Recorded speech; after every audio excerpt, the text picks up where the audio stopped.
গত ৫ মাস ধরে আমরা বিস্ময়ের সঙ্গে লক্ষ্য করেছি এই যে ডক্টর মোহাম্মদ ইউনূসের সরকার এবং তার যে সমন্বয়কারী যারা আছে বৈষম্য বিরোধী ছাত্র আন্দোলনের নেতা-টেতা, তাই না, তারা যে কী হুঙ্কার দিয়েছে বাংলাদেশ থেকে কী করবে, আওয়ামী লীগকে একেবারে উচ্ছেদ করে ছেড়ে দিবে, বাংলাদেশে আওয়ামী লীগের রাজনীতিকে নিষিদ্ধ করবে। কি ভয়ঙ্কর কথা, তাই না? আমরা এগুলো শুনছি।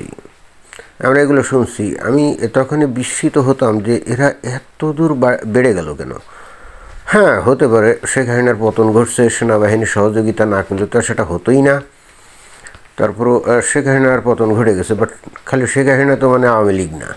বাংলাদেশের প্রায় 40% লোক আওয়ামী লীগের একেবারে কট্টর সমর্থক, এবং সেটা বাংলাদেশে যত ইলেকশন হয়েছে সেই সমস্ত ইলেকশনের যে ভোটারের যে অনুপাত আমরা দেখছি, ওটাই 40% লোক যারা কট্টর আওয়ামী লীগ, তাদেরকে একেবারে বাংলাদেশ থেকে উচ্ছেদ করে দিবে, বহিষ্কার করে দিবে, নিষেধ করে দিবে। এই ধরনের কথাবার্তা এই যে অল্প বয়সে পোলাপানগুলো এই যে ক্রমান্বয়ে গত ৫ মাস ধরে বলে গেছে, হুঙ্কার ছেড়েছে, তাই না? এবং বাংলাদেশের সংবিধান ছুঁড়ে ফেলতে চায়, বাংলাদেশের নাম পাল্টাতে চায়, জাতীয় সঙ্গীত পাল্টাতে চায়, পতাকা পাল্টাতে চায়। মানে কি একটা অবস্থা! তখনই অনেক ভিডিওতে আমি বলছি যে এদের কিন্তু অবস্থা ভবিষ্যতে খুবই খারাপ হবে, এবং সেই খারাপ যে হবে সেটার কিন্তু নমুনা অলরেডি চলে আসছে। তো অতএব এ সম্পর্কিত একটু ছোট্ট একটা ক্লিপ আমরা দেখি। জাতিসংঘের এই মূল্যায়ন দলটি বিভিন্ন রাজনৈতিক দলের সঙ্গে বৈঠক করবেন, এমনকি আওয়ামী লীগের সাথেও বৈঠক করার কথা রয়েছে। তার মানে হচ্ছে বাংলাদেশে অলরেডি কিন্তু জাতিসংঘ থেকে একেবারে টিম চলে আসছে। বাংলাদেশে সামনে যে ইলেকশন হবে কিভাবে হবে, তারপরে এখানে জাতিসংঘ কীভাবে সাহায্য সহযোগিতা করতে পারে এই বিষয়ে আলাপ আলোচনা করার জন্যে। এই তো তাহলে ঘটনাটা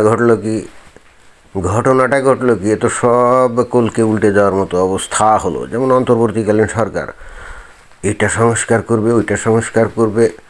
হ্যাঁ, আমরা যদি ধরেও নিই যে এটা দেশ ও জাতির জন্য একটা মঙ্গলের একটা ব্যাপার স্যাপার ছিল, কিন্তু বাংলাদেশে অন্তর্বর্তীকালীন সরকার যেভাবে দেশ চালাচ্ছে তাতে দেশ যে গোল্লায় যাওয়ার মতো একটা পরিস্থিতিতে চলে গেছে, এটা তো সবাই জানে। এখন বাংলাদেশের মানুষ তো আর সংস্কার চায় না, আর যারা নাকি রাজনৈতিক দল, বিশেষ করে বিএনপি, তারাও সংস্কার চায় না, তারা এখন তাড়াতাড়ি ইলেকশন চায়, তাই না? কিন্তু বাংলাদেশের রাজনৈতিক দল ইলেকশন চাক বা না চাক, জাতিসংঘ থেকে কিন্তু তাড়াতাড়ি চাপ দেওয়া হচ্ছে যে তোমরা ইলেকশন করো। দেখছেন, বাংলাদেশের লোকদের চাওয়ার কোনো দরকার নাই। এবার আপনারা কি বুঝতে পারছেন যে বাংলাদেশে কে বা কারা ক্ষমতায় যাবে এটা বাংলাদেশের মানুষ নির্ধারণ করে না। এই যে জাতিসংঘ দলকে কি বাংলাদেশ সরকার আহ্বান জানিয়েছে নাকি? না, আমার তো মনে হয় না। জাতিসংঘের তরফ থেকে সে স্বতঃপ্রণোদিত হয়ে চলে আসছে, তাই না? তো এটা কি বাংলাদেশের আভ্যন্তরীণ রাজনীতিতে হস্তক্ষেপ না? মানে বাংলাদেশের আভ্যন্তরীণ বিষয় হস্তক্ষেপ না? এটা কি স্বাধীনতা, সার্বভৌমত্বকে কি লঙ্ঘন করলো না? বাংলাদেশের এখন ওই যে সমন্বয়ক কোথায় তারা তো কিছু বলে না। তারা কেন বলছে না যে জাতিসংঘ অযাচিত হস্তক্ষেপ করছে? এখন তারা কোথায়, গর্তের মধ্যে ঢুকছে নাকি? বুঝলাম না তো। এত ভয় পাইলে হবে ভাতিজারা? তোমরা বেরিয়ে এসে বলো যে জাতিসংঘ তোমাদের এখানে কী কাম, তোমাদেরকে কে ডাকছে? কিন্তু ঘটনা যেটা সেটা খুব ইন্টারেস্টিং। জাতিসংঘের এই দল এসে কী বলছে, বাংলাদেশের সব রাজনৈতিক দলের সাথে কথা বলবে, এবং নাম উল্লেখ করে বলছে কি আওয়ামী লীগের সাথেও কথা বলবে, তাই না? তার মানে বোঝাই যাচ্ছে এদের মূল এজেন্ডা কিন্তু আওয়ামী লীগকে পুনর্বাসন করা, তাই না? অনেকটা বাংলাদেশের যে সেনাবাহিনী প্রধান ওয়াকারুজ্জামান, আপনারা 5 আগস্টের ঘটনা যদি আপনারা মনে রাখেন আর কি, তো 5 আগস্টে যখন শেখ হাসিনা চলে গেলেন বাংলাদেশ ছেড়ে, এরপর এই ওয়াকারুজ্জামান বাংলাদেশের রাজনৈতিক দলের নেতাদেরকে আহ্বান জানিয়ে ওই যে প্রেসিডেন্টের কাছে নিয়ে যাচ্ছিলেন না, সাংবাদিকরা তাকে প্রশ্ন করলে উনি বারবার খালি বলতে লাগলেন যে জামাত ইসলামের নেতা আছে, তাই না? 2-3 বার পর তার কথাই বলল, এবং অন্য কোনো রাজনৈতিক দলের নাম সাথে সাথে আসেনি। কিছুক্ষণ পরে আসছে বিএনপির নাম, বাট জামাত ইসলামের নাম চলে আসছে। আমার কাছে এটাই বিস্ময়কর ব্যাপার। তখনও তো জামাত ইসলামের বিরুদ্ধে নিষেধাজ্ঞা ছিল, তাই না? কেউ তো ওই জামাত ইসলামের নিষেধাজ্ঞা তো উইথড্র করে নাই। প্রেসিডেন্টকে দিয়ে একটা ফরমান জারি করাতে পারতো এই জামাত ইসলামকে ডাকার আগে, যে ঠিক আছে তাদের যে নিষেধাজ্ঞা আছে, তাদের উপরে যে আছে নিষিদ্ধের যে আদেশ আছে, এটা রহিত করে তারপরে তাদেরকে ডাকলে আমার মনে হয় জিনিসটা আইনসম্মত হতো। বাট সেগুলো কেয়ার করেন। It's okay. সেনাবাহিনী প্রধানের মুখে যেমন খালি বারবার যে ওই জামাতের নাম আসছিল না, এখন এই যে জাতিসংঘের এই টিমের মুখেও আওয়ামী লীগের নাম চলে আসতেছে। মানে কি? মানে হচ্ছে এই আওয়ামী লীগকে বেসিক্যালি পুনর্বাসন করার জন্যই বাংলাদেশে আসছে। এবং ইলেকশনের বিষয়টা তো অবশ্যই আছে, এবং একই সাথে এটাও বোঝা যাচ্ছে যে অন্তর্বর্তীকালীন সরকার যতই এই চালবাজি করুক যে ইলেকশন বিলম্বিত করাবে, তারপরে বৈষম্য বিরোধী ছাত্রদের দিয়ে রাজনৈতিক দল বানাবে, তারপরে একটা যৌথ ইলেকশন দিয়ে ম্যানিপুলেশন করে তাদেরকে হয়তো ক্ষমতায় নিয়ে যাবে, এরকম। তার মানে এই জিনিসগুলো যদি এরা প্ল্যান পায় তারা করেও থাকে, সেটা কিন্তু একেবারে অঙ্কুরেই বিনষ্ট হয়ে গেল, এটা কিন্তু বোঝাই যাচ্ছে। এখন প্রশ্ন হচ্ছে যে জাতিসংঘ হঠাৎ করে স্বতঃপ্রণোদিত হয়ে বাংলাদেশে আসলো কেন, বা কে তাদেরকে পাঠালো? কি মনে হয় এখন কি মনে হয়? আমরা তো জানি যে জাতিসংঘের সদর দপ্তর কোথায়? নিউ ইয়র্কে, তাই তো? তো এখন নিউ ইয়র্কে যদি সদর দপ্তর হয়, তাহলে ওখানে কে বা কারা এই জাতিসংঘকে নির্দেশ দিতে পারে? আমরা তো জানি যে জাতিসংঘের যে মহাসচিব বলি আর যাই বলি, তারা যে কোনো পদক্ষেপই গ্রহণ করে, আমেরিকার নিজের যদি কোনো স্বার্থটা তো থাকে, তাহলে তারা নিজেরাই জাতিসংঘকে বলে যে এইটা করো, ওইটা করো, সেইটা করো, তাই না? এবং জাতিসংঘে এখন নিযুক্ত যে মার্কিন রাষ্ট্রদূত আছে জাতিসংঘে, তার নাম হলো অ্যালিক স্টেফানিক। এই অ্যালিক স্টেফানিক হচ্ছে এই যে নিউ ইয়র্কের বাফেলো অঞ্চলের একজন কংগ্রেসম্যান ছিলেন। এ কিন্তু কট্টর, কিন্তু ওই যে ইসলামী যে জঙ্গিবাদী বা সন্ত্রাসবাদী যে মৌলবাদী যে ব্যাপার আছে না, তার বিরোধী, একেবারে কট্টর ট্রাম্পপন্থী। ওই যে আগে নিকি হ্যালি ছিল, আগের টার্মে নিকি হ্যালি ছিল, এবং সে কিন্তু প্রচণ্ড রকমভাবে ওই যে ইসরায়েলের পক্ষে ছিল, এবং অ্যালিস স্টেফানিকও তাই। এক হচ্ছে ইসরায়েলের কট্টর সমর্থক এবং মুসলিম মৌলবাদীদের ভয়ঙ্কর রকমভাবে ঘৃণা করে এই অ্যালিস স্টেফানিক, একজন কট্টরপন্থী খ্রিস্টিয়ান। তাহলে দুই চার মিলে যায়। ভারতের প্রচণ্ড রকম দুতিয়ালি, প্রচণ্ড রকম লবি, স্ট্রং লবি, এবং স্ট্রং লবি থাকার পরেও কিন্তু ঠিকই ভারত এই যে ডোনাল্ড ট্রাম্পের মাধ্যমে ঠিকই ম্যানেজ করছে। এখনও আরও 4 দিন আছে। জো বাইডেন কিন্তু এখন আরও 4 দিন আছে, কিন্তু তারপরেও দেখা যাচ্ছে কবে আসছে এই টিম তাও তো জানি না, ভুলে গেছি। নাকি এদের নিয়ে আগেও একটা ভিডিও করছিলাম, তাও তো মনে নেই। করলেও ভিন্ন আঙ্গিকে করছিলাম, এখনকার যে আঙ্গিক সেটা ভিন্ন। তো যাই হোক, এখন সেই স্টেফানিককে নিশ্চয়ই ডোনাল্ড ট্রাম্প অথবা তার ক্যাবিনেটের কেউ নির্দেশ দিয়েছে। এমনও হতে পারে হয়তো বলছে, ওই যে কী জানি, হয়তো তুলসী গ্যাবার্ড হয়তো বলছে, কারণ সে তো এখন ইন্টেলিজেন্স প্রধান, তাই না? ভয়ঙ্কর শক্তিশালী মহিলা। বলছে যে আচ্ছা ঠিক আছে, যাও তুমি ওই জাতিসংঘের মহাসচিবকে বলো একটা দল যেন পাঠিয়ে দেয় বাংলাদেশে, গিয়ে ইলেকশনের ব্যবস্থা নিয়ে কথা বলে, আর আওয়ামী লীগ যাতে রাজনীতিতে ফিরতে পারে সেই ব্যাপারে বাংলাদেশ সরকারকে নির্দেশ দিতে বলো। আওয়ামী লীগ মাঠে নামলে যেন তাদের উপরে কোনো হামলা মামলা না হয়। অবশ্য একবার জাতিসংঘের তরফ থেকে তারা যদি সিগন্যাল পায়, ওই হামলা মামলার তো কেয়ার করবে না আওয়ামী লীগ। কী করবে? আমার তো মনে হয় না। এবং আমি এখন খুবই আতঙ্কিত, এরা যদি সত্যিকার অর্থে মাঠে নেমে যায়, তাহলে আমি সত্যি আমার খুব দুঃখ লাগছে। এই যে অল্প বয়সে এই পোলাপাইনগুলা, বৈষম্য বিরোধী আন্দোলনের নেতা বা যে সমন্বয়করা, এদের আসলে অবস্থা কী হবে?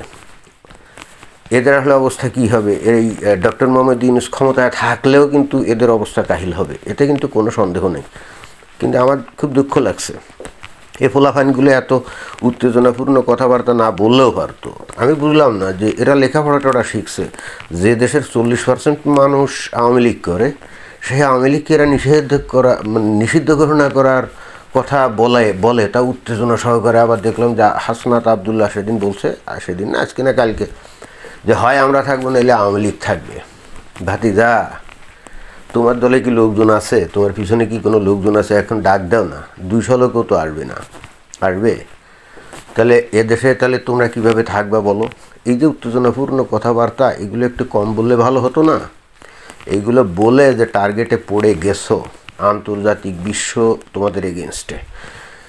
জো বাইডেন ক্ষমতায় থাকলে কমলা হ্যারিস যদি আমেরিকাতে জিত তাহলে হয়তো সামহাউ হয়তো ডক্টর মোহাম্মদ ইউনূস মেনেস্টেন্স করতে পারতো, কিন্তু এখন তো সম্পূর্ণ পরিস্থিতি এলোমেলো।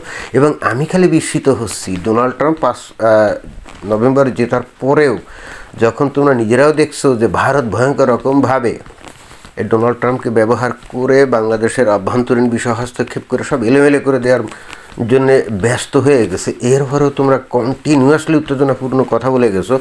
জিওপলিটিক্স সম্পর্কে কি তোমাদের কোনো আইডিয়া নেই? এটা আমাকে কিন্তু খুবই বিস্মিত করছে। এবং ওই যে সেদিন তো দেখলাম, সেদিন মানে 2 দিন আগে ভারতের সেনা প্রধান বলল যে বাংলাদেশের সেনাবাহিনী প্রধানের সাথে তার সার্বক্ষণিক যোগাযোগ আছে, অমুক আছে সমুক আছে। আবার কি বললো যে বাংলাদেশে নির্বাচিত সরকার আসলে তা যখন থাকবে তখন কি হবে, বা বাংলাদেশের সাথে সম্পর্কের উন্নয়ন ঘটবে। তা ভারত তো বাংলাদেশের নির্বাচিত সরকার বলতে এখনও শেখ হাসিনাকেই বুঝে, এবং শেখ হাসিনা তাদের দেশে এখনও রাজকীয় স্টাইলই আছে, মানে প্রধানমন্ত্রীর স্ট্যাটাস নিয়ে আছে, তাই না? তাহলে তারা তো ভিতরে ভিতরে শেখ হাসিনাকে আবার বসায় দেওয়ার চিন্তা ভাবনা করে। আর যদি সেটা তারা করতে সম্ভবপর করে তোলে, যদি সক্ষম হয়, তাহলে যারা এই যে সমন্বয়করা, তোমাদের অবস্থা কী হবে একবার চিন্তা করে দেখছো? আমার তো ধারণা ভিতরে ভিতরে ডক্টর মোহাম্মদ ইউনূস নিজেই এখন ইয়ানফসি করে কীভাবে বাংলাদেশ থেকে নিরাপদে স্থানান্তর হবে, চলে যাবে বাইরে, ফ্রান্সে অথবা অন্য কোনো জায়গায়, সেই চিন্তা ভাবনাতেই আছে। এবং এত কিছুর পরেও আবার জুলাই ঘটনা, অমুক সমুক তমুক, এইগুলো যে তোমরা করছো আমি ঠিক বুঝছি না। তোমাদের পরিস্থিতি কিন্তু খুব খারাপের দিকে চলে যাচ্ছে। যে ডোনাল্ড ট্রাম্প সেদিন হুঙ্কার দিল না যে ওই হামাসকে, এই হামাস, তোমরা যদি আমার চেয়ারে বসার আগেই যদি তোমরা একটা ওই যুদ্ধবিরতিতে না আসো, তাহলে তোমাদের ওখানে দোজকের আগুন জ্বালানো হবে। এবং সাথে সাথে দেখলাম যে ঘটনাটা ঘটে গেল না। অর্থাৎ ডোনাল্ড ট্রাম্পকে যদি ম্যানেজ করে জাস্ট মুখ থেকে যদি একটা বাক্য বাইর করা যায় যে শেখ হাসিনা এখনও বাংলাদেশের বৈধ প্রধানমন্ত্রী, আর জাতিসংঘকে যদি বলে দেয় এই অথবা ডোনাল্ড ট্রাম্পের ক্যাবিনেটের কেউ যদি সরাসরি ওই ইয়েকে ফোন করে, সেনাবাহিনী প্রধান ওয়াকারুজ্জামান, এই তোমরা শেখ হাসিনাকে ভারতে দিয়ে আসছিল তোমাদের বিমানে করে, এখন আবার বিমানে করে নিয়ে এসে তাকে অফিসে বসায় দাও, বাংলাদেশের কি অবস্থা হবে? যারা তোমাদের পক্ষে কেউ দাঁড়াবে? এই যে বিএনপি এত যে সারা বাংলাদেশে যা করলো, এদের খুঁজে পাওয়া যাবে তখন আর? এবং একই সাথে তোমরা এই যে পুলিশ প্রশাসন ইত্যাদিকে যেভাবে খেপিয়েছো গত 5 মাস, এরা কেউ তোমাদের পক্ষে থাকবে? আর সেনাবাহিনী তো প্রশ্নই ওঠে না। তখন তারা চিন্তা করবে আমাদের ফরেন মিশনে কাম কাজ আছে, অমুক আছে সমুক আছে, তখন তারা তো যত তাড়াতাড়ি পারা যায় শেখ হাসিনার কাছে মাপ চাওয়া শুরু করবে যে আমরা পরিস্থিতির কারণে এইটা ওইটা সেইটা, মানে একটা হজাবরলা পরিস্থিতি হবে, তাই না? কিন্তু ফাইনালি মনে হচ্ছে যে অন্তর্বর্তীকালীন সরকারের দিন বোধহয় আর বেশি নাই, ভাবে সব করে মনে হচ্ছে জাতিসংঘের দল একেবারে কথা নেই বার্তা নেই হাজির হয়ে গেল, সে কি আওয়ামী লীগের সাথে কথা বলবে। তাহলে যারা তোমরা আওয়ামী লীগের বিরুদ্ধে বিষোদ্গার না করে যদি খালি বলতে যে আওয়ামী লীগের যে নেতারা দুর্নীতি করছে, তারপরে সন্ত্রাসী কর্মকাণ্ড করছে, তাদের বিচার করতে হবে, তাহলে দেশের মানুষ তোমাদের পক্ষে থাকতো। জানো, তোমরা তাহলে ন্যারেটিভটা ভুল দিয়ে ফেলছো। আরে আওয়ামী লীগের কিছু মানে কি অনেক নেতাকর্মী যারা খুবই খারাপ ছিল, আওয়ামী লীগের লোকজনরাও কিন্তু তাদের পছন্দ করতো না, কিন্তু তোমরা তো মানুষের পালস বুঝো নেই। তোমরা ওই সমস্ত দুর্নীতিবাজ অথবা সন্ত্রাসী টাইপের বা গুন্ডা বদমাস টাইপের নেতাদের দোষে গোটা দলটাকে তোমরা নিষিদ্ধ করার জন্য শিলা স্বীকার করলে, এটা কি ঠিক হলো?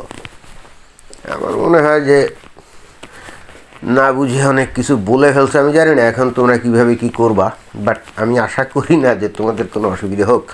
বাট এখনও মনে হয় সময় আছে, জিহ্বাকে সংযত করলে হয়তো টিকেও যেতে পারো, কি জানি।